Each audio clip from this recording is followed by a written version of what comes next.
named Dangerous was subsequently cancelled. This led Milo to upload a video addressing the controversy, explaining he was a victim of abuse. I think my record speaks for itself, and the portions that were edited out of the videos that you've seen show, for instance, me saying that I agree with the current age of consent, that I support, I support the current age of consent, that it's, quote, about right, end quote. This still didn't suffice, as half a dozen Breitbart employees threatened to quit if he wasn't removed, resulting in his resignation. He would remain in the US with a new media venture, and while he didn't completely disappear, he had a reduced presence after the scandal. There was brief talks with another publisher, but that book deal fell through as well. Then on the 4th of July, he self-published the long-awaited Dangerous. The book quickly became a New York Times bestseller.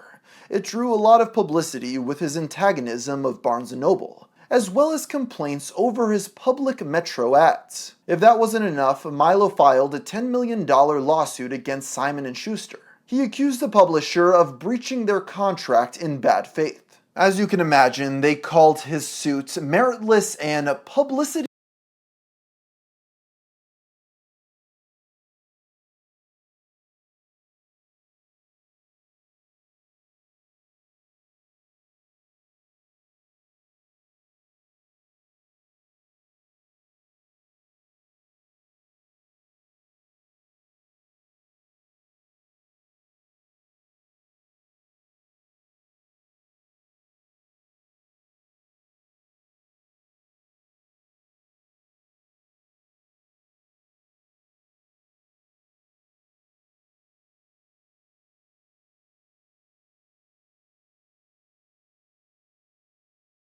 driven. That January, Milo's lawyer withdrew, citing a breakdown in relationship. This occurred shortly after the editor's notes of his book were leaked. Let's leave fecal waste analogies out of this chapter. This entire paragraph is just repeating fake news. There was no blood, no semen, and there was no Satanism. Delete.